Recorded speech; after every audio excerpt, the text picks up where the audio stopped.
الحمد لله وكفى وسلام على عباده الذين اصطفى أما بعد أعوذ بالله من الشيطان الرجيم بسم الله الرحمن الرحيم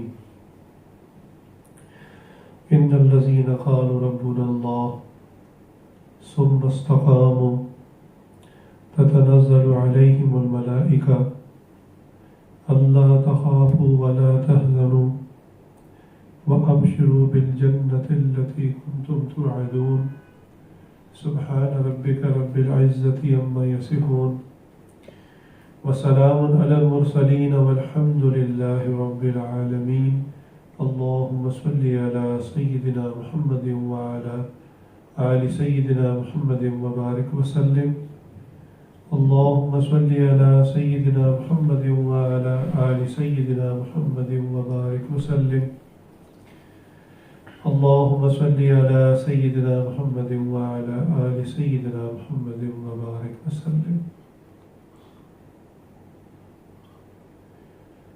اللہ تعالیٰ نے اس دنیا کو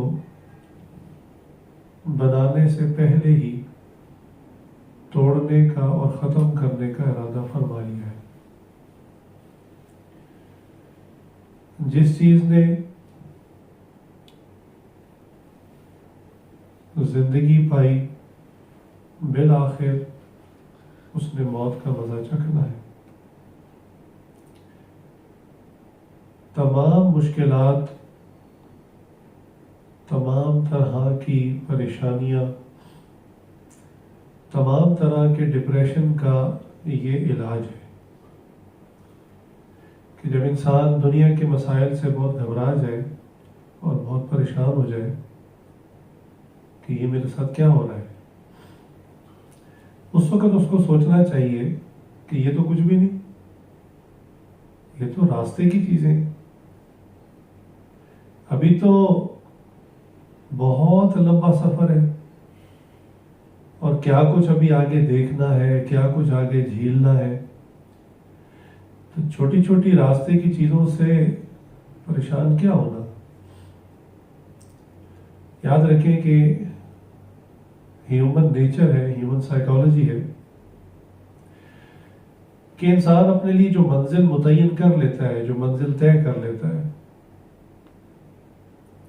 اس کا جسم اس منزل تک کی جتنی مشقت ہوتی ہے نا، اس کو اٹھانے کے لیے پروگرام ہو جاتا ہے، اس کی ایڈجسٹمنٹ ہو جاتی ہے. لیکن جب منزل آ جاتی ہے اس کے بعد اس کے لیے 2 قدم بھی چلنا مشکل ہوتا ہے. یہ عجیب سی بات ہے. چنانچہ ہم روزمرہ کی زندگی میں دیکھتے ہیں کہ 2 لوگ ایک ہی ٹرین پہ سوار ہوئے لاہور سے، ایک کی منزل ملتان ہے اور دوسرے کی منزل کراچی. لہذا ملتان والا بندہ جب اپنے اسٹیشن پہ پہنچ گیا اور وہاں اتر گیا، اپنے گھر اور منزل پہ پہنچ گیا، اب اس کو اتنی تھکاوٹ ہوگی اور تھکاوٹ سے اس کا برا حال ہوگا کہ اب اگر اس کو دوبارہ کہہ دیا جائے کہ بھئی آپ کراچی جانے کو تیار ہیں، تو وہ کہے گا جی خدا کا نام لو، میں لاہور سے ملتان تک سفر کر کے آگے ہوں، اب تو میرے اندر ساتھ والے کمرے میں جانے کی ہمت نہیں. لیکن اسی کے ساتھ سفر کرنے والا مسافر جو لاہور سے بیٹھا تھا، جس کی منزل کراچی تھی، تو وہ بندہ ملتان اسٹیشن پہ بھی فریش ہوگا، اس کے بعد بھی کئی اسٹیشن آئیں گے وہاں بھی فریش ہوگا، اور وہ کراچی جب پہنچ جائے گا پھر اس کو تھکاوٹ محسوس ہوگی. اس دوران تھکاوٹ ہوگی لیکن انسانی جسم اس کو ریزسٹ کرتا رہتا ہے، اس کا مقابلہ کرتا رہتا ہے. ضرورت پڑتی ہے تھوڑی دیر سو بھی لیتا ہے، بھوک لگتی ہے تو بس کسی بھی پلیٹ فارم سے اسٹیشن سے کچھ لے کے جلدی جلدی کھا لیتا ہے، فریش ہونے کے لیے ایک کپ چائے پی لیتا ہے، سفر جاری رہتا ہے. اب یہ اس کے ٹارگٹس اور گول نہیں تھے کہ میں سوؤں گا، میں کھانا کھاؤں گا، میں چائے پیوں گا. اس کو پتہ ہی راستے کی چیزیں. منزل اس کی کیا تھی؟ کراچی پہنچنا. تو تو جو بندہ جتنا اپنے ٹارگٹ کو، دور کے ٹارگٹ کو، جو حتمی ٹارگٹ ہوتا ہے یا حتمی منزل ہوتی ہے، اگر اس کو سامنے رکھے گا تو درمیان کے چھوٹے چھوٹے اسٹیشن آئیں گے، پریشانی آئیں گی، اس سے وہ پریشان نہیں ہوگا. یہ ایک اصول ہے، انسانی جسم اس کو وتھسٹینڈ کر لیتا ہے، برداشت کر لیتا ہے. تو اگر تو ہمارا ٹارگٹ صرف چھوٹا سا ہے تو یقیناً اس ٹارگٹ کو حاصل کرنے کے بعد ایک تو ہم تھک جائیں گے، اور دوسرا اگر وہ ٹارگٹ یا منزل نہ ملی تو ہم شدید پریشان ہو جائیں گے، ڈپریشن میں چلے جائیں گے کہ یہ کیا ہو گیا، یہ تو میرے لیے کل کائنات تھی، اور یہ تو میری حتمی منزل تھی، یہ تو میری ڈیسٹنی تھی، اور یہ مجھے نہ ملا تو بس اب کیا کریں. لہٰذا یہی ہوتا ہے، کچھ لوگ دنیا کے چھوٹے چھوٹے کاموں میں ناکامی کی وجہ سے خودکشی کر لیتے ہیں، پاگل ہو جاتے ہیں، پاگل خانوں میں چلے جاتے ہیں، یا بقیہ زندگی سائیکیٹرسٹ کے پاس چکر لگاتے ہیں، دوائیاں کھاتے ہیں. کیوں ایسا کیوں ہوتا ہے ان کے ساتھ؟ ایسا نہیں ہے کہ ان کے ساتھ کوئی بہت بڑا حادثہ ہو چکا ہوتا ہے، کوئی بہت بڑا ان کے ساتھ کوئی غمگین واقعہ ہو چکا ہوتا ہے، ایسا نہیں. عام معاملات ہو رہے ہوتے ہیں جو سب کے ساتھ ہوتے ہیں، لیکن اس نے اپنی باڈی کو اس حادثے کے لیے ذہنی طور پہ تیار نہیں کیا.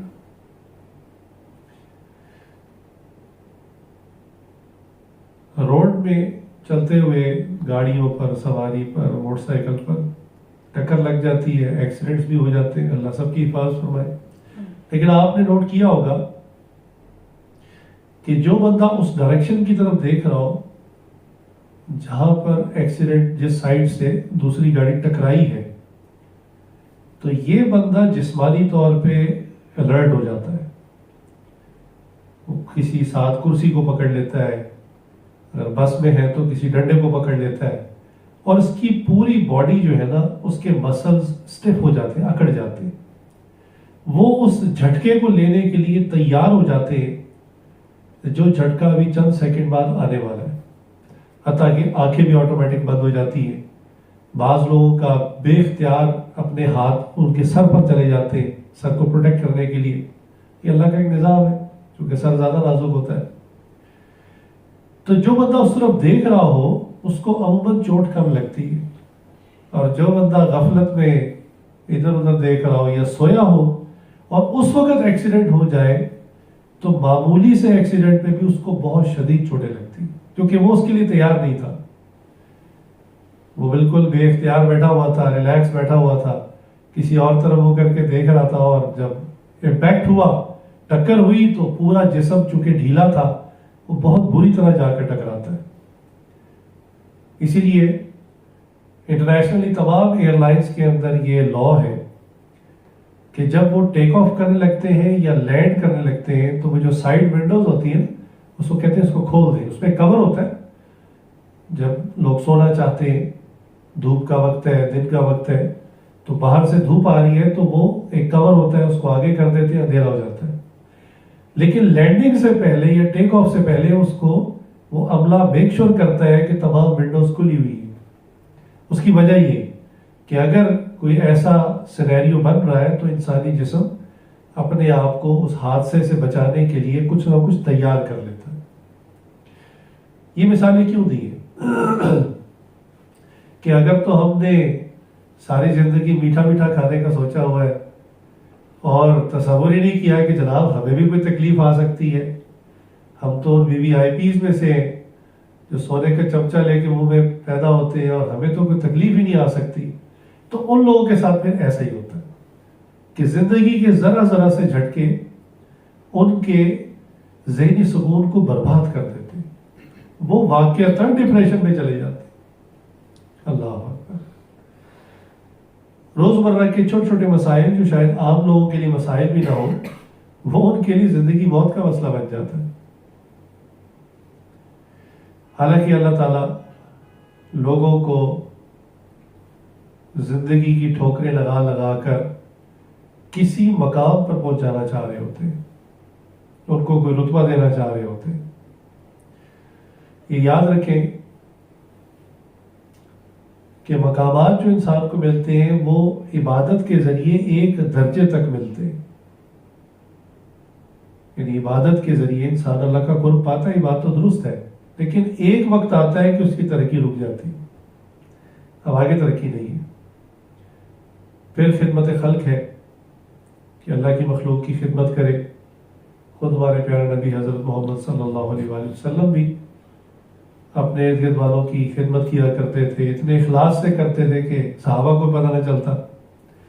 یہی چیز صحابہ منتقل ہوئی، صحابہ بھی پھر اتنے اخلاص سے خدمت کرتے تھے کہ پتہ ہی نہ چلتا.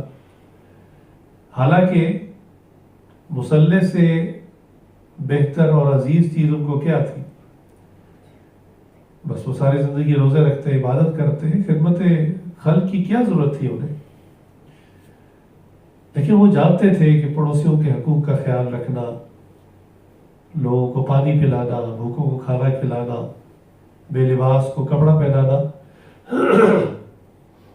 جو ترقی اس سے ہوگی وہ ترقی بعض اوقات صرف عبادت سے نہیں ہوتی. اس کی بہت ساری روایات ہیں، احادیث ہیں. جیسے ایک مرتبہ حضور اکرم صلی اللہ علیہ وسلم سفر میں تھے تو بعض صحابہ نے روزے رکھے ہوئے تھے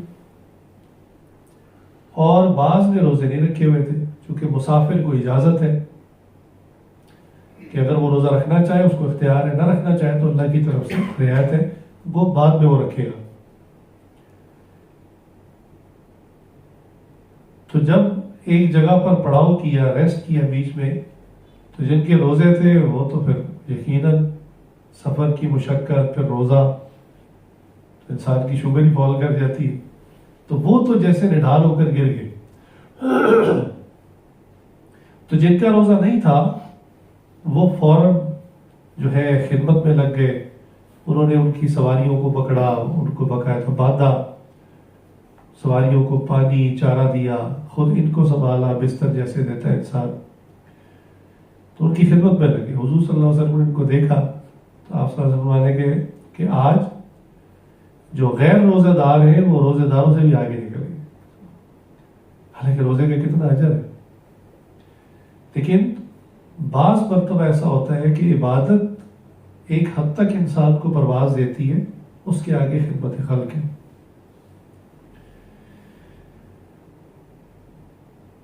اس کے آگے پھر ایک سٹیج شروع ہوتی ہے،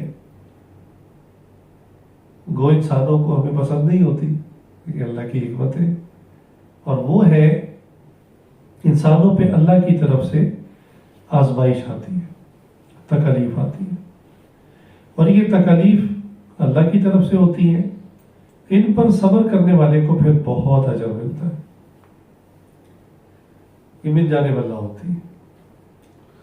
چنانچہ صحیح مسلم کی حدیث ہے، حضور اکرم صلی اللہ علیہ وسلم نے ارشاد فرمایا ما یصیب المؤمن من شوکۃ فما فوقها الا رفع اللہ بها درجۃ او حط عنہ بها خطیئۃ، کہ جب کسی مومن آدمی کو کوئی کانٹا چبھتا ہے، کانٹے ہم ہوتا ہے جھاڑیوں کے چھوٹے چھوٹے باز کر انسان کو چبھ جاتے ہیں، میں کہ جب کسی مومن آدمی کو، لیکن یہ فضیلت صرف مومن آدمی کے لیے، غیر مسلم کے لیے نہیں، جب کسی مومن آدمی کو کوئی کانٹا چبھتا ہے یا اس سے بڑھ کر اسے کوئی تکلیف پہنچتی، کانٹا انتہائی معمولی ہے اس لیے اس کا ذکر کر دیا، اس سے بڑی تکالیف تو بطریق اولیٰ اس میں شامل ہے.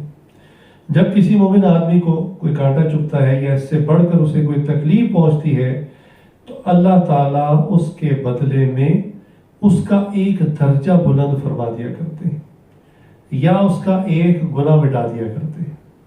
یعنی یہ گناہ وہ گناہ ہے جو یا تو اس پر اس نے استغفار نہیں کی، یا استغفار کر رہا ہے لیکن گناہ اتنا بڑا ہے کہ اس کی استغفار اس کو مٹا نہیں پا رہی. جیسے بعض آپ کو پتا نا، جیسے آپ فاؤنٹین پین سے کوئی چیز لکھ دیں تو ربر سے مٹتے نہیں جتنا مرضی مٹائیں. تو بعض گناہ ایسے ہوتے ہیں ان کا مارک اتنا اسٹرانگ ہوتا ہے، اتنا گہرا ہوتا ہے کہ اس کے لیے جو استغفار اور جس درجے کا رونا دھونا چاہیے ہوتا ہے وہ انسان نہیں کر رہا ہوتا. لوگوں کا یہ حال ہوتا ہے، گھروں کے اندر بعض خواتین کے بارے میں سنا کہ ہاتھ میں تسبیح ہوتی ہے، ٹی وی کے آگے بیٹھ کے استغفر اللہ استغفر اللہ استغفر، تسبیح بھی چل رہی ہے اور نیا اکاؤنٹ بھی اوپن ہے، گناہ بھی آ رہے ہیں ماشاءاللہ۔ تو اس طرح کی استغفار پہ پھر وہ گناہ نہیں دھلتے، لیکن یہ بندہ اللہ کا محبوب ہوتا ہے، اللہ سے مانگتا رہتا ہے، عبادت بھی کرتا ہے، اللہ کا چاہنے والا ہوتا ہے، اللہ بھی اس کے چاہنے والے ہوتے ہیں، پھر اللہ کا لطف اور احسان ہے۔ تو پھر کیا ہوتا ہے کہ اللہ تعالیٰ نے اب مقام تو اس کو دینا ہے، استغفار ہی اس درجے کی کر نہیں رہا، عبادت اس لیول کی ہے نہیں، پھر اس کو کیسے ایلیویٹ کریں، کیسے پہنچائے وہاں تک؟ پھر اللہ تعالیٰ اس پر کوئی تکلیف ڈال دیتا ہے۔ جیسے حدیث میں نے آپ کے سامنے پڑھی مسلم شریف کی کہ کانٹا بھی چبھتا ہے، یا اس سے بھی کوئی بڑی تکلیف آتی ہے، اس سے اس کے درجات بلند ہوتے ہیں یا گناہ معاف ہوتے ہیں۔ تو سب سے پہلا کام یہ کہ آپ اور میں ہم اپنا یہ ذہن بنائیں کہ یہ دنیا ہے، یہاں تکالیف آئیں گی۔ اپنے لیے شارٹ سائٹڈ ٹارگٹس نہ رکھیں، اپنی نظر دور کی رکھیں، حتمی منزل کو ٹارگٹ بنائیں۔ چھوٹے بچے عموماً ان کی زندگی کا ٹارگٹ کیا ہوتا ہے؟ بچیوں کا ٹارگٹ ہوتا ہے ہمیں اچھی سی گڑیا مل جائے، ڈال مل جائے یا ڈال ہاؤس مل جائے، اور بچوں کا ٹارگٹ ہوتا ہے ہمیں ایک بال مل جائے، بس یہ ان کی زندگی کا یعنی کل کائنات، کل ان کا ٹارگٹ ہوتا ہے۔ چنانچہ ایک سچا واقعہ ہے کہ ایک نوجوان جب 18-19 سال کا ہوا تو وہ ہر سال اپنی سالگرہ کرتا تھا۔ اس نے حسب معمول کہ اب میں 18 سال کا ہوا تو ایک گرینڈ پارٹی رکھی، جس میں اپنے رشتہ داروں کو بلایا، اپنے سارے دوستوں کو بلایا۔ تو عموماً اس کے والد جو ہے وہ اس کی برتھ ڈے پارٹی میں شرکت نہیں کیا کرتے تھے۔ نیک آدمی تھے، شریعت کو سمجھنے والے، بچے کو بھی سمجھاتے، لیکن بہرحال بچے جوان ہو جائے تو زور زبردستی تو نہیں ہو سکتی۔ لیکن عجیب بات کہ اس مرتبہ جب وہ 18 سال کا ہوا، اس نے سالگرہ کی پارٹی رکھی، تو والد صاحب بھی اس پارٹی میں آئے اور بچے کو باقاعدہ گفٹ بھی دیا، اور بس گفٹ دیا اور دعائیں دی اور چلے گئے۔ اچھا، بہت حیران بھی اور بڑا خوش بھی کہ ابو تو آج تک میری برتھ ڈے پارٹی پہ پہلے کبھی نہیں آئے، مجھے منع بھی کرتے تھے، آج آئے بھی ہیں اور تحفہ بھی لے کر آئے ہیں، واہ سبحان اللہ۔ خیر، جب وہ فنکشن ختم ہوا، لوگ چلے گئے، تو اس نوجوان کے دوست ابھی وہیں تھے۔ انہوں نے کہا چلو یار سب کے گفٹس کھولتے ہیں اور دیکھتے ہیں کہ تمہیں سب نے کیا کیا گفٹ دیے۔ تو وہ گفٹس کھول رہے تھے اس کے، کسی نے پرفیوم دیا، کسی نے اس کو سوٹ دیا، کسی نے اس کو شوز دیے۔ تو دوستوں نے کہا بھی دیکھو تمہارے والد صاحب پہلی مرتبہ تمہاری برتھ ڈے پارٹی میں آئے تھے اور گفٹ بھی لائے تھے، اب ہم ان کا گفٹ کھولتے ہیں، یقیناً وہ بڑا اسپیشل ہوگا، تم 18 سال کے ہو گئے ہو، تو آج پہلی مرتبہ انہوں نے تمہیں گفٹ دیا تو یقیناً یہ بہت کوئی قیمتی چیز ہوگی، اس کو کھولتے ہیں۔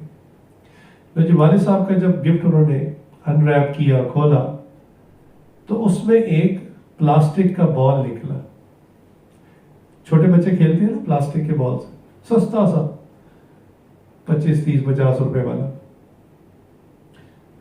تو اب دوستوں کو تو موقع ہاتھ آ گیا، انہوں نے جناب خوب اس کی کٹ لگائی اور کہا کہ دیکھ لو تم ویسے کیلنڈر کے حساب سے 18 سال کے ہو گئے ہو نا، لیکن تمہارے والد صاحب کے نزدیک تم ابھی بھی 5, 6, 7 سال کے ہو۔ بھئی گفٹ دینا تھا تو کوئی باقاعدہ چیز دیتے، یہ پلاسٹک کا بال چھوٹے بچوں کے کھیلنے والا یہ تمہیں دے دیا۔ اب اس کو بھی بڑی ناگواری اور شرمندگی ہوئی کہ واقعی اس سے تو اچھا والد صاحب نہ آتے نہ مجھے گفٹ دیتے، یہ کیا دے دیا، نہ کٹوا دی۔ خیر، جب وہ دوست وغیرہ چلے گئے تو یہ اپنے والد صاحب کے پاس گیا، منہ لٹکا ہوا ہے، چہرہ سرخ ہے، سمجھ نہیں آ رہا کیا بات کروں۔ تو والد صاحب نے تو چونکہ یہ سارا معاملہ خود کیا تھا، انہوں نے کہا کیا بات ہے، تم اپنی سالگرہ والے دن بھی آج خوش نہیں ہو، اتنے غمزدہ نظر آ رہے ہو، اتنا تمہارا چہرہ اترا ہوا ہے۔ تو اس نے کہا کہ ابا جی آپ نے کیا حرکت کی ہے، بھائی میں نے آپ کو کہا تھا آپ مجھے گفٹ دیں، آپ نہ دیتے۔ ایک تو آپ پہلی مرتبہ میری سالگرہ میں آئے اور پہلی مرتبہ گفٹ دیا، اور گفٹ دیکھیں کیا دیا آپ، وہ گیم اس کے ہاتھ میں تھا، یہ چھوٹا پلاسٹک کا بال بچوں کے کھیلنے والا، یہ آپ نے مجھے دے دیا۔ اس سے تو بہت اچھا تھا کہ آپ مجھے کچھ نہ دیتے۔ بہت میری بےزتی ہوئی، میں بہت شرمندہ ہوا دوستوں کے سامنے۔ تو والد صاحب نے ایک ٹھنڈی آنکھ بھری اور کہا کہ بیٹا عجیب بات ہے کہ تم اس بال کو بھول گئے ہو، تمہیں نہیں یاد؟ اس نے کہا نہیں۔ میں نے کہا کہ تم چھوٹے تھے 6-7 سال کے، اور ایک مرتبہ تم میرے ساتھ بازار گئے اور وہاں پر دکان پہ تم نے اس بال کو دیکھا اور تم ضد کرنا شروع ہو گئے کہ ابو مجھے بال دے دے۔ کہنے لگے ویسے تو میں تمہیں کھلونے لے دیا کرتا تھا، لیکن اتفاق ہے کہ اس وقت میری جیب میں 50 روپے بھی نہیں تھے۔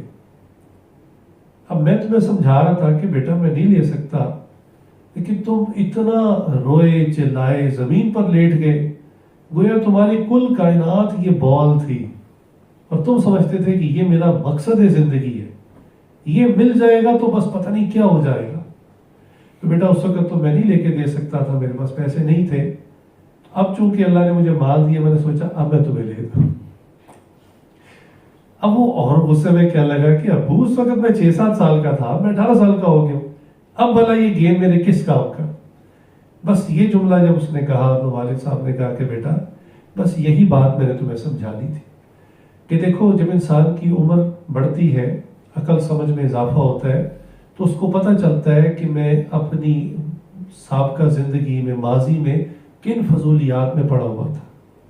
کہنے کہ آج تم کچھ بڑے ہو گئے ہو، 18 سال کے ہو گئے ہو، تو تمہیں لگ رہا ہے کہ یہ پلاسٹک کا گیند بھی کوئی چیز ہے لینے کی، آج تمہیں اس سے نفرت ہو رہی ہے، اپنی بےزتی محسوس ہو رہی ہے، جبکہ اس وقت یہ تمہارا مقصد زندگی تھا۔ بس یہی بتانا چاہ رہا ہوں کہ جب تمہاری عمر اور بڑھے گی، حتیٰ کہ قیامت والے دن تم اللہ کے سامنے پیش ہوگے، اس وقت جب تم اپنے ماضی کے اعمال کو دیکھو گے تو تمہیں اپنے ماضی کے اعمال سے ایسے ہی نفرت ہوگی جیسے اب تم اس عمر میں اس پلاسٹک کے بال سے نفرت کر رہے ہو۔ یہی بات تمہیں سمجھانی تھی۔ تو چھوٹے بچوں کا ٹارگٹ تو کھلونے ہوتا ہے، کھلونا مل گیا کامیاب ہو گئے، نہ ملا تو رونا دھونا شروع کر دیا۔ کچھ بڑے ہوئے تو پتہ چلا کہ تعلیم میں کچھ ڈگریاں لینا ضروری ہوتی ہیں۔ سب سے پہلا تو اسٹیشن میٹرک ہوتا ہے، اور میٹرک بچوں کے لیے بڑا اہم ہوتا ہے، جو کہ بورڈ کا عموماً ایگزام ہوتا ہے، اس سے پہلے یوزلی اسکول کے ایگزامز ہو رہے ہوتے ہیں۔ تو بعض بچے میٹرک بھی اگر کلیئر نہ کر سکیں تو وہ بھی ڈپریشن میں چلے جاتے ہیں۔ کیوں؟ انہوں نے زندگی کا مقصد سمجھا ہوا تھا میٹرک کرنا۔ حالانکہ آپ لوگ سب سمجھ سکتے ہیں کہ میٹرک کی کیا اوقات ہے، لیکن وہ بچہ اس ایج میں یہ سمجھ رہا ہوتا ہے کہ میری زندگی کا جو مقصد ہے وہ میٹرک کرنا اور اچھے اسکور میں میٹرک کرنا۔ چنانچہ حضرت جی نے خود ایک واقعہ سنایا، وہ فرماتے ہیں کہ ہمارے جھنگ کا ایک نوجوان تھا، وہ میٹرک میں فیل ہو گیا، تو ابا جی بھی اس کے بہت سخت تھے۔ ابا جی نے اس کو کہہ دیا جب یہ رزلٹ لینے جا رہا تھا کہ اگر تو میٹرک میں فیل ہو گیا نا تو واپس گھر نہ آئی، میں تجھے زندہ نہیں چھوڑوں گا۔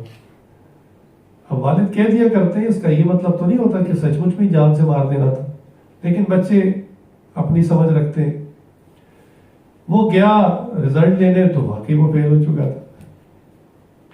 اب جناب اس نے دیکھا کہ میں فیل ہو گیا ہوں، والد صاحب غصے کے بہت تیز ہیں، اب میں گھر جاؤں گا تو مجھے جان سے مار دیں گے، لہٰذا وہ نوجوان کہیں فرار ہو گیا۔ کہاں چلا گیا کسی کو پتہ نہیں۔ حضرت کہنے لگے کہ اس کو بہت تلاش کیا لیکن وہ کہیں نہ ملا، رشتہ داروں کے پاس پتہ کروایا، دوستوں کے پاس پتہ کروایا، کچھ پتہ نہ چلا وہ کدھر چلا گیا۔ خیر کچھ عرصہ اس کی تلاش جاری رہی، پھر آہستہ آہستہ سب ڈھیلے ہو گئے کہ پتہ نہیں خدا نخواستہ ایکسیڈنٹ ہو گیا ہے یا کدھر چلا گیا ہے۔ کئی سالوں کے بعد اس کی ملاقات اس کے پرانے کلاس فیلو سے ہوئی، کئی سال گزر چکے تھے۔ اس کا ایک کلاس فیلو فیصلہ آباد کسی کام سے گیا تو وہاں دیکھا کہ جناب وہ اس کا دوست مل گیا. اس نے کہا بھائی تم کدھر اتنے سالوں کے بعد اچانک نظر آئے؟ تمہارے گھر والے اور ہم سب سمجھ رہے تھے کہ تم تو اللہ کے پاس چلے گئے، اللہ کو پیارے ہو گئے. تم کدھر گئے تھے، کہاں رہے، اتنے سال کیسی گزری؟ اس نے کہا میں سب بتاتا ہوں، بس یوں سمجھو کہ اللہ کا شکر ہوا اور میٹرک میں فیل ہو گیا.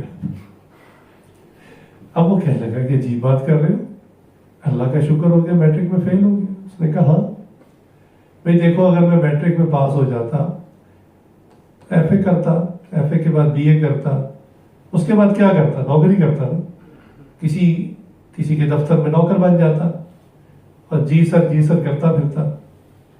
لیکن پھر کہنے اللہ کا شکر ہے میٹرک میں فیل ہو گیا. کہ ہوا کیا؟ کہنے کہ جب میں فیل ہوا، والد صاحب کا ڈر تھا مجھے کہ میری جان سے مار دیں گے، لہٰذا میں گھر سے فرار ہو گیا اور جھنگ کے قریب یہ فیصل آباد تقریباً 1 گھنٹہ ہی کی مسافت ہے. تو کہنے لگے میں کسی لوکل سواری میں بیٹھ کے فیصل آباد پہنچ گیا. اب یہاں آ کے میں نے کسی سے منت سماجت کر کے کچھ قرض لیا اور جوتے پالش کرنے شروع کر دی. ایک پالش لے لی، ایک برش لے لیا، جوتے پالش کرتا رہا حتیٰ کہ اس بندے کا قرض اتار دیا. کچھ پیسے اور جمع ہوئے تو میں نے ایک چھوٹا سا پھٹا لیا اور اس کے اوپر جو عام ضروریات زندگی کی چیزیں ہوتی ہیں وہ لی اور گلے میں ڈالا اور پھٹے پر ایک چھوٹی سی دکان سی لے کر میں پھرتا تھا اور لوگوں کو ان کی ضرورتیں بیچتا تھا. سیونگ کرتا رہا، اللہ نے برکت دی تو مجھ پہ بس اتنے پیسے آ گئے کہ میں کسی دکان کے باہر جو برآمدہ ہوتا ہے وہاں ایک چھوٹا سا پھٹا لگا کر بیٹھ گیا. پھر محنت کرتا رہا. میں نے یہ جو گارمنٹس کی چیزیں ہوتی ہیں، ساکس ہو گئی، بنیادیں ہو گئی، اس طرح کی چیزیں میں فروخت کرنا شروع ہو گیا. پھر اتنی برکت ہوئی کہ ایک وقت آ گیا کہ میں نے پراپر دکان کرائے پر لے لی اور میں نے گارمنٹس کا جو ہے کام پراپر دکان کے اندر کرائے کی دکان پر شروع کر دیا. اور وقت گزرتا گیا، اس وقت فیصل آباد کے اندر 8 دکانوں کا میں مالک ہوں. میری ذاتی دکانیں تو خدا کا شکر ہوا کہ میں میٹرک میں فیل ہو گئی. پھر اس کے دوست کو اس کی بات سمجھ میں آئی. خیر، بات کرنے کا مقصد یہ ہے کہ ہر عمر میں انسان اپنی زندگی کے ٹارگٹس کو اپنے لیے متعین کر لیتا ہے، لیکن یاد رکھیں کہ یہ سب شارٹ ٹارگٹس ہیں، یہ زندگی کے چھوٹے چھوٹے ٹارگٹس ہیں. اگر ہماری نظر ہمارے حتمی ٹارگٹ پر، منزل پر ہو تو ہمیں زندگی گزارنی آسان ہوتی ہے. نوجوانوں کے لیے شادی کرنا بھی ایک بہت بڑا مارکا ہوتا ہے، مقصد زندگی ہوتا ہے کہ جی کچھ ڈگری حاصل کر لیں، کچھ 4 پیسے اکٹھے کر لیں، پھر ہم شادی کریں گے. جب شادی کر لیتے ہیں تو ان کو پتہ چلتا ہے کہ یہ بھی راستے کیا ایک یعنی ضرورت تھی. وہی جیسے میں نے مسافر کی بات بتائی کہ بھوک لگی تو کھانا کھا لیا، طلب ہوئی تو چائے پی لی، تو یہ بھی ایک راستے کی چیز تھی، یہ کوئی منزل نہیں تھی. لیکن جو لوگ اس کو منزل بناتے ہیں، پھر بعض اوقات ان کی بیوی ان کو سبق سکھاتی ہے، بعض اوقات کسی عورت کو شوہر سبق سکھاتا ہے، پھر وہ ڈپریشن کے اندر مبتلا ہو جاتا ہے. اس کی وجہ کیا؟ انہوں نے اپنی جنت اور اپنا ٹارگٹ اس نکاح کو بنایا ہوا تھا کہ بس شادی ہو جائے گی، ہمارے سارے مسئلے حل ہو جائیں گے. آج کل اکثر مائیں کہتی ہیں کہ بچیوں کو گھر میں جب والدہ کوئی سختی کرتی ہے، کوئی بات سمجھاتی ہے یا ان کے کسی کام میں نقص نکالتی ہے تو بس ان کی حالت یہ ہوتی ہے کہ ہماری آج شادی کریں، ہماری آپ سے جان جھوٹے، یعنی ہم اس گھر سے چلے جائیں، ہمارا سارے مسئلے سیدھے ہو جائیں گے. اور یہ اکثر بچیاں زبان سے کہہ بھی دیتی ہیں. اور چونکہ انہوں نے یہ سوچا ہوتا ہے کہ جس دن شادی ہو گئی ہماری ساری زندگی سیدھی ہو جائے گی، بالکل سٹریم لائن ہو جائے گی. اور اللہ کی شان جب ان کا پھر ساس صاحبہ سے پالا پڑتا ہے، نندوں کی زیارت ہوتی ہے، سسر صاحب کی باتیں سننی پڑتی ہیں، اور جو گھروں میں عام چیزیں چلتی ہیں، تو اس وقت اس کو پھر والدہ کا گھر یاد آتا ہے کہ یہاں سے اچھی تو میں وہیں پر تھی، یہاں تو بڑے پرابلمز ہیں، بڑے مسائل ہیں، سب کو خوش کرنا پڑتا ہے، گھر کا ایک سیٹ اپ ہوتا ہے اور ہر بندہ ہی نصیحت کرتا ہے. وہاں تو اکیلی والدہ تھی، یہاں تو 5-5 6 لوگ ہیں سمجھانے والے. تو جو اس وقت مضمون ہے اس کے اعتبار سے آپ بات سمجھیے کہ جب کوئی بندہ زندگی کے عام چھوٹے چھوٹے واقعات کو اپنا مقصد زندگی بنائے گا اور پھر اس میں اس کو فیلئر ہوگا تو وہ شدید پریشان ہوگا. آج جو ہم لوگ پریشان ہیں اس کی وجہ صرف یہی ہے کہ ہم نے اپنے نظر میں چھوٹی چھوٹی منزلوں کو، چھوٹے چھوٹے ٹارگٹس کو حتمی سمجھا ہوا ہے، اور جیسے اس میں فیلئر ہوتے ہیں تو ہم کہتے ہیں ہماری تو دنیا ختم ہو گئی. حالانکہ دنیا ختم تو نہیں ہوتی. کاروباری آدمی، اس نے بھی ٹارگٹس بنائے ہوتے ہیں کہ میں کسی کے ساتھ پارٹنرشپ کر رہا ہوں، بس اتنے پیسے آ جائیں کہ میں اپنا بزنس کھول لوں. یہ اس کا ٹارگٹ ہوتا ہے. اور جب وہ اس ٹارگٹ کو اچیو کر لیتا ہے، اس کے بعد اگر اس کو بزنس میں لاس ہو جائے، اپنا سارا پیسہ ختم ہو جائے، قرضہ چڑھ جائے، اس کو بھی ڈپریشن ہو جاتا ہے. کہتا ہے یہ کیا ہو گیا، میں نے تو سوچا تھا اس کے بعد میری دنیا جنت بن جائے گی، یہ میری جنت کو کیا ہو گیا. لہذا ہمیں چاہیے کہ ہم استقامت کے ساتھ اپنی اصل منزل پر نظر رکھیں اور رستے کا سفر جاری رکھیں. مثال وہی جو شروع میں تھی، ٹرین کے سفر میں آپ کے کپڑے بھی گندے ہو جاتے ہیں، چہرے پہ بھی گرد پڑ جاتی ہے، آپ کہتے ہیں کوئی بات نہیں، تھوڑی دیر کا سفر ہے. آپ کو ٹرین میں جھٹکے بھی لگ رہے ہوتے ہیں، نیند بھی آئی ہوتی ہے جو نیند پوری نہیں ہو رہی ہوتی، جسم ہر منٹ میں تھک رہا ہوتا ہے، ہڈیوں میں درد ہو رہی ہوتی ہے، لیکن آپ کہتے ہیں کوئی بات نہیں. بار بار اپنے آپ کو سمجھاتے ہیں کہ تھوڑی دیر کا سفر ہے، گزر ہی جائے گا. کبھی انسان سفر میں شکایت نہیں کرتا یار یہ چیز نہیں اچھی، وہ چیز نہیں اچھی، کہتا شکر ہے یہ چیز مل گئی مجھے. مثلا ٹرین کے ٹوائلٹ سے واش روم عموماً اتنے صاف نہیں ہوتے، لیکن جب ضرورت ہوتی ہے انسان جاتا ہے، فراغت کر کے واپس آ جاتا ہے. انسان اس کو اپنا مقصد زندگی تو نہیں بناتا. تو جو بندہ آخرت پر نظر رکھتا ہے، جو ہمارا حتمی ٹارگٹ ہے، حتمی منزل ہے، جو بندہ اس پر نظر رکھتا ہے تو یہ راستے کی چیزیں اس کے لیے کوئی پرابلمز رہتی نہیں، اس کے لیے کوئی مسائل نہیں کہ جی فلاں نے مجھے یوں کہہ دیا، اور فلاں نے مجھے جو ہے وہ گھر سے نکال دیا، اور فلاں نے مجھے جو ہے اپنے ساتھ پارٹنرشپ ختم کر دی، اور فلاں نے جو ہے مجھے گالی دے دی، اور فلاں نے یوں کہہ دی. تو راستے کی چیزیں، اس کی نظر اپنے اصل منزل کی طرف ہوتی. لہٰذا آج ہم سب کو ضرورت ہے کہ اپنی اصل منزل کی طرف نظر رکھ کر استقامت کے ساتھ چلتے رہیں، چلتے رہیں، چلتے رہیں، کہیں نہ روکیں.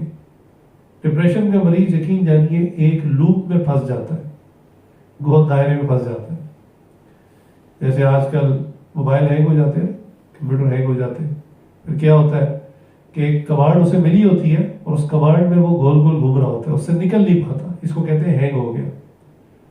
پروسیسر مستقل ایک ہی پروگرام کے اندر مستقل گھوم رہا ہوتا ہے، سٹک ہو جاتا ہے، اس سے نکلتا نہیں ہے. دیکھنے والا سمجھتا ہے یہ ہینگ ہو گیا، حالانکہ وہ کام کر رہا ہوتا ہے لیکن گول دائرے میں گھوم رہا ہوتا ہے. اس کی وجہ سے بیٹری بھی گرم ہو جاتی ہے، پروسیسر بھی گرم ہو جاتا ہے، ہیٹ اپ ہو رہا ہوتا ہے، لیکن پرفارمنس کوئی نہیں ہوتی، پرفارمنس زیرو ہوتی ہے. اس کو پھر ریسٹارٹ کرنا پڑتا ہے. تو بالکل اسی طرح جو بندہ زندگی کے چھوٹے چھوٹے عام راستے کی چیزوں کو اپنا مقصد زندگی سمجھنا شروع کر دے اور اس میں اس کو ناکامی ہو جائے، پھر وہ اسی طرح ہینگ ہو جاتا ہے. بار بار کہتا ہے فلاں نے میرے ساتھ اچھا نہیں کیا، فلاں نے میرے ساتھ اچھا نہیں کیا. حالانکہ بعد میں اللہ تعالیٰ حالات اچھے بھی کر دیتے ہیں، وہ اسی کو لکیر کو پیٹتا رہتا ہے، فلاں نے اچھا نہیں کیا میرے ساتھ. بوڑھا ہو جاتا ہے، اپنے پوتوں کو نواسوں کو بتا رہا ہوتا ہے فلاں بندے نے میرے ساتھ اچھا نہیں کیا تھا زندگی میں، میں گزر گیا، ختم ہو گیا. بعض اوقات وہ آپ کے ساتھ برا کرنے والا قبر میں پہنچ چکا ہوتا ہے، پھر بھی یار وہ فلاں نے میرے ساتھ اچھا نہیں کیا تھا. اللہ اکبر. یہ راستے کی آزمائشیں ہیں، اسی کے ذریعے ہماری تربیت ہوتی ہے. یاد رکھیں کہ کبھی کسی کو اپنا دشمن نہ سمجھیں. اس کی وجہ یہ ہے کہ آپ کا دشمن بھی حتمی نہیں ہے، یہ بھی سب عارضی پپٹس ہیں، چہرے ہیں. یہ بدلتے رہیں گے. کبھی کوئی پڑوسی آپ کے لیے مزاحمت بن جاتا ہے، کبھی گھر کا کوئی فرد آپ کے لیے مزاحمت بن جاتا ہے، کبھی کوئی کاروباری آدمی آپ کے لیے مزاحمت بن جاتا ہے، کبھی گھر کی کوئی عورت آپ کے لیے مزاحمت بن جاتی. یہ سب عارضی ہے، کچھ حتمی نہیں ہے. حتمی کیا ہے؟ بڑی خوبصورت آیت ہے، انا للہ و انا الیہ راجعون. بس بڑی خوبصورت آیت، ایسے سکون آ جاتا ہے دل کو، ہر غم دھل جاتا ہے. یار بالآخر تو اللہ کے پاس چلے جانا. جس نے برا کیا ہے وہ بھی اللہ کے پاس جائے گا، جواب دے گا. اور اگر آپ مظلوم ہیں، آپ کے ساتھ ظلم ہوا ہے، تو ایک لحاظ سے اچھا ہی ہو گیا. دیکھیں دو ہی صورتیں ہیں، یا آپ ظالم بنے یا آپ مظلوم بنے. تو اگر ظالم بنیں گے تو آپ کو حساب دینا پڑے گا، اپنی نیکیاں اس کو دینی پڑیں گی. مظلوم بنیں گے تو انشاءاللہ اس کے اکاؤنٹ سے کچھ نکل کے آپ کے پاس ہی آئے گا. پھر کیا پریشانی.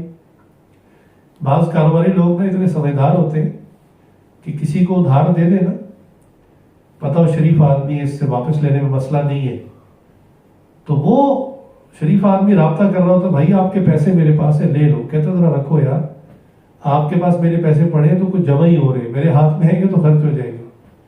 کہتے چلو میرا کچھ کٹھا ہی ہو رہا ہے.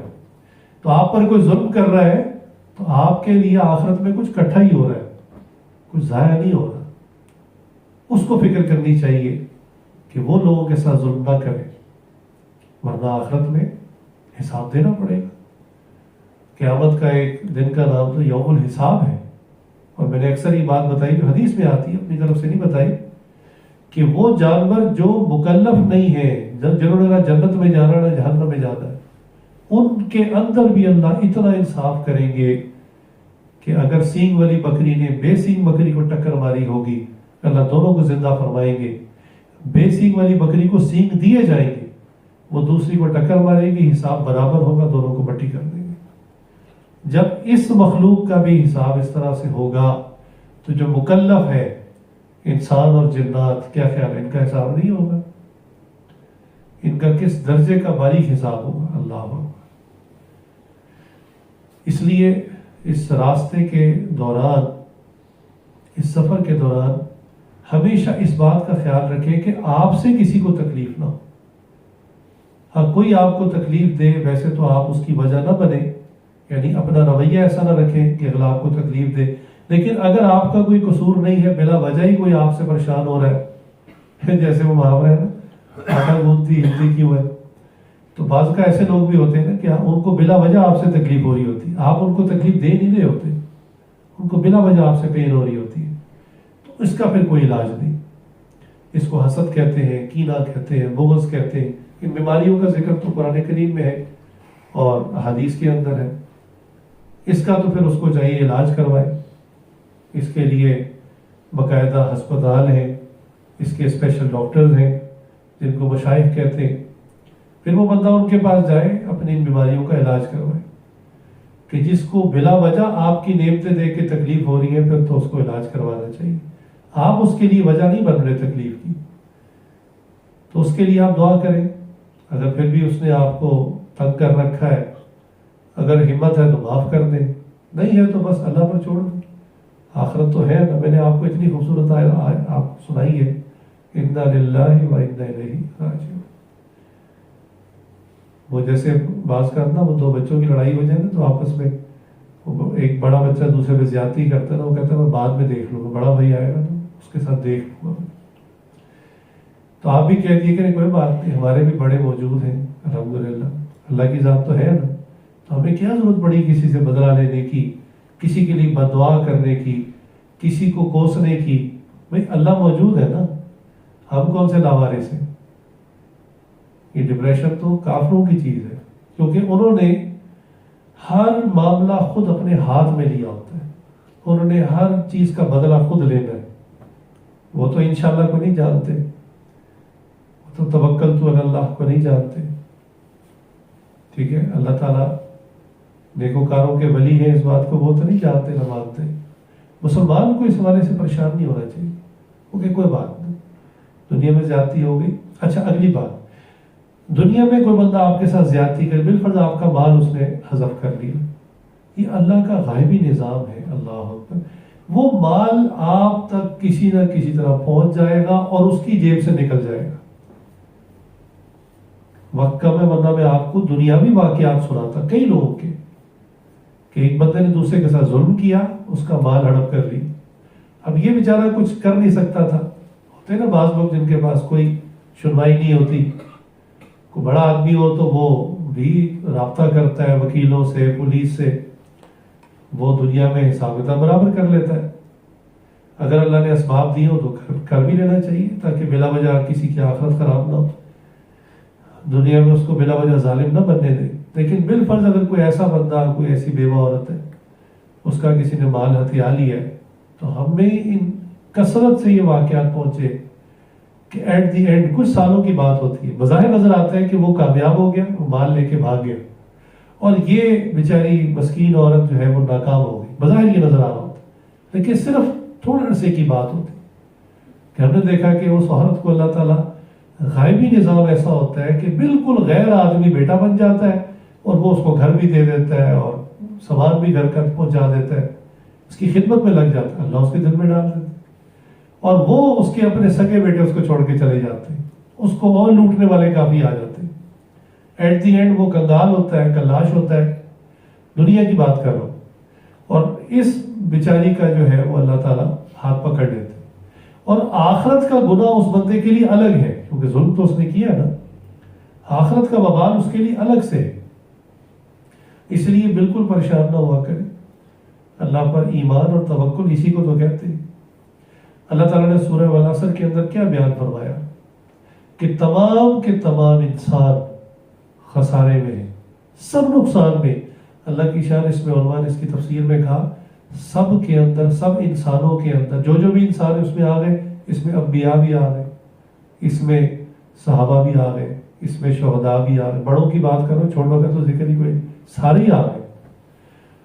الانسان کا کہ سب کے سب انسان گھاٹے میں ہے, نقصان میں ہے, لاس میں. پھر اللہ کی استثناء کے ذریعے جو کامیاب ہوتے گئے ان کو الگ کرتے گئے, اس کے اندر چھانٹی کرتے گئے. الا الذین آمنوا, سب سے پہلے وہ جو ایمان لائے, پھر اعمال صالح کی, پھر وتواصوا بالحق اور وتواصوا بالصبر. یہ صبر 3 حروف پہ ہے, صاد بے اور رے, لیکن یہ صبر کرنا مشکل کام ہوتا ہے. لیکن جب اس پہ انسان صبر کر لیتا ہے اپنے اوپر ہونے والے ظلم پر, اللہ تعالیٰ پھر اس کو دنیا میں بھی عطا کرتے ہیں, آخرت میں بھی عطا کرتے ہیں.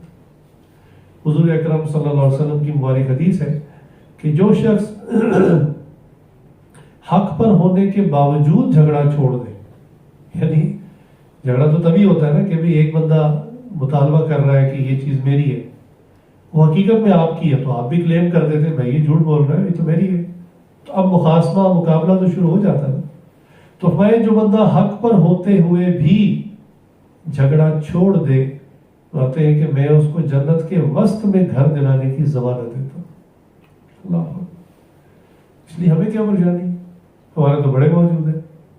بھائی جو یتیم مسکین ہو وہ چلو پھر کچھ پریشان ہو, جس کے بڑے موجود ہو اس کو کیا پریشانی ہے. اس لیے بالکل پریشان نہ ہوا کرے. استقامت پہ انسان اللہ کی راہ میں تب ہی چل سکتا ہے جب سب سے پہلے اپنے ذہن کو ان جھٹکوں کے لیے, ان حادثات کے لیے تیار کر لے. وہ کہتے ہیں نا بریس فار امپیکٹ, کہ آپ بالکل ذہنی طور پہ تیار ہو جائیں کہ اب ٹکر ہونے والی ہے, آپ کو چوٹ کم لگے گی. انسان جو بے خیالی میں چل رہا ہوتا ہے, یعنی سواری پہ بھی نہیں, ویسے ہی چل رہا ہوتا ہے, اندھیرا تھا آگے, ایک سٹیپ صرف نیچے تھا, تو بے خیالی میں چلتا رہا, وہ پتہ لگا پاؤں مڑ گیا, موج آ گئی اپنے ہی وزن سے. کوئی گاڑی کی ٹکر نہیں ہوئی, بے خیالی تھی تو ذرا سا پاؤں نیچے آیا اور موچ آ گئی. اور بعض کا گاڑی میں بہت برا ایکسیڈنٹ ہوتا ہے, لیکن چونکہ بندہ دیکھ رہا ہوتا ہے, پکڑ لیتا ہے, اپنے جسم کو تیار کر لیتا ہے, چوٹ سے بچ جاتا ہے. تو جب ہم اپنے آپ کو ذہنی طور پہ تیار کر لیں گے کہ یہ دنیا کی زندگی ہے, اور دنیا کی زندگی میں یہ حادثات, واقعات, صدمے آنے ہیں. آپ نے کیوں سمجھ لیا تھا کہ جناب یہ جنت ہے؟ آج تو ایسا ہی ہے نا, ہر آدمی اس دنیا کو اپنی جنت بنانے میں لگا ہو کہ ڈھیر سارا مال کماؤ, بہترین گھر بناؤ, ہر قسم کی سہولت آسائش اس میں رکھو, خوبصورت بیوی لے کر آؤ, اور پھر جو ہے اس دنیا کو جنت بناؤ. اللہ.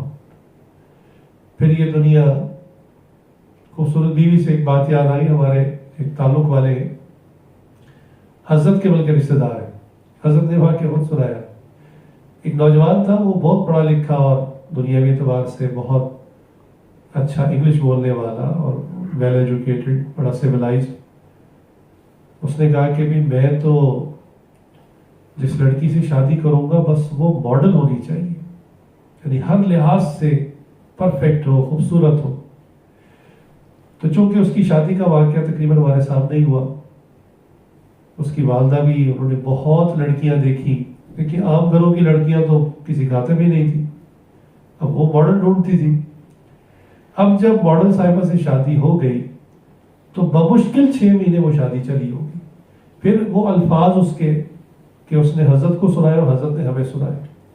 حضرت نے کہا کہ اگر شریعت اجازت دیتی تو میں تمہیں اس کی بیوی دکھاتا کہ دیکھنے میں حور پری ہے, لیکن چونکہ شریعت کی اجازت نہیں ہے. اس کے الفاظ سن لو, بھی 6 ماہ نہیں گزرے. وہ کہتے ہیں جب میں اس کی شکل دیکھتا ہوں مجھے اس سے نفرت ہونے لگتی. میرا دل کرتا ہے میں یا تو گھر چھوڑ کے چلا جاؤں یا اس کو دھکے دے کے باہر نکال دوں. اللہ تو دنیا کو جنت نہ سمجھے. یہ جو ایکسپیکٹیشنز ہیں نا, بہت ہائی ایکسپیکٹیشنز, اسی کی وجہ سے انسان کو ڈپریشن ہوتی ہے, اسی کی وجہ سے آج پاگل خانے بھرے ہوئے ہیں, اسی کی وجہ سے ہارٹ اٹیک ہوتا ہے. جب آپ سوچیں گے نا کہ میری تو منزل ہی کچھ اور ہے, دنیا میں کوئی اللہ کی بندی ہوگی, نکاح ہو جائے گا, میں گزارا کر لوں گا, وہ مجھے برداشت کر لے گی, میں اس کو برداشت کر لوں گا. ہر ایک میں عیب ہوتے, ہم کون سے فرشتے ہیں بھائی. ہمارے اندر کوئی 2-4 خوبیاں ہیں تو خامیاں بھی بہت ہیں, تو اس کے اندر بھی اگر خامیاں تو خوبیاں بھی تو بہت ہیں. گزارا کر لو, دنیا کی زندگی ہے مختصر سی. اسی طرح گھر چھوٹا مل گیا, تنگ مل گیا, کوئی بات نہیں, گزارا کر لو بھائی, کون سا ہمیشہ یہاں رہنا ہے. تو جب نظر اپنے حتمی ٹارگٹ پہ ہوگی تو یہ بندہ استقامت سے چلتا رہے گا. اب اس کے اثرات کیا ہوں گے کہ اس کی عبادت میں فرق نہیں آئے گا, اس کے معاملات میں فرق نہیں آئے گا, چونکہ کوئی پریشانی اس کے دماغ کو اتنا منتشر نہیں کر دے گی کہ نماز پڑھنا ہی بھول جائے, ذکر کرنا ہی بھول جائے, مراقبہ کرنا ہی بھول جائے. بڑی سی بڑی تکلیف مشقت آئے گا, کوئی بات نہیں, اچھا ٹھیک ہے بھائی, کوئی بڑا حادثہ آ گیا, کوئی قریبی رشتہ دار فوت ہو گیا, انا للہ و انا الیہ راجعون, اچھا وہ تو چلا گیا, ہم بھی جانے والے تھوڑے دن بعد, فوراً دل کو اطمینان دے دی. کوئی فائدہ ہو گیا تو الحمدللہ کہ یا اللہ تیرا شکر ہے, میں تو امید نہیں کر رہا تھا, آپ نے فائدہ دے دیا. تو جب بندہ اس طریقے سے اپنے حتمی منزل اور ٹارگٹ کو سامنے رکھ کے چلتا ہے تو پھر اس کے لیے زندگی یقین جانیے آسان ہو جاتی ہے. یہ راستے کی چیزیں اس کے مقاصد نہیں ہوتے. ہاں مانگتا رہتا ہے اللہ سے, نہیں ہوتی اللہ ہی سے مانگنی. یا ایھا الناس انتم الفقراء الی اللہ, ہم اے انسانوں تم سب کے سب میرے در کے فقیر ہو.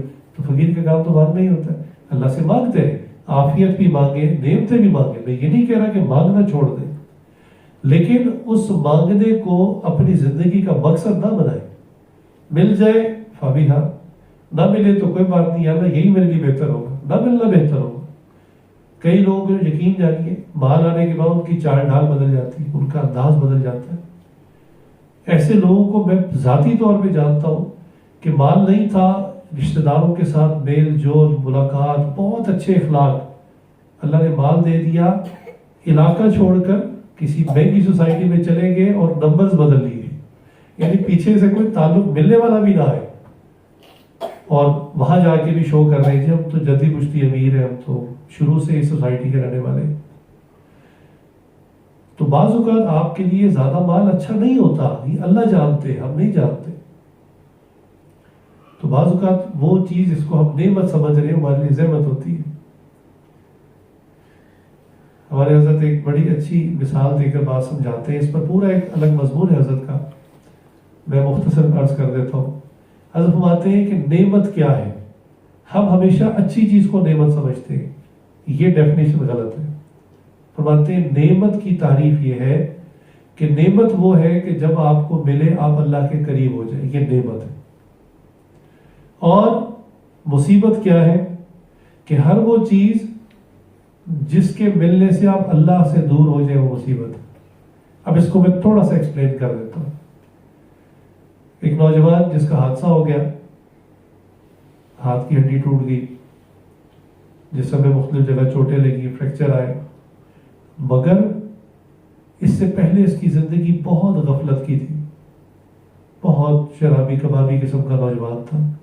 حادثہ ہوا، کچھ عرصہ اسپتال میں رہا، بستر پہ پڑا رہا، اپنے ارد گرد مریضوں کو مرتے ہوئے دیکھا، اب آخرت یاد آنی شروع ہو گئی۔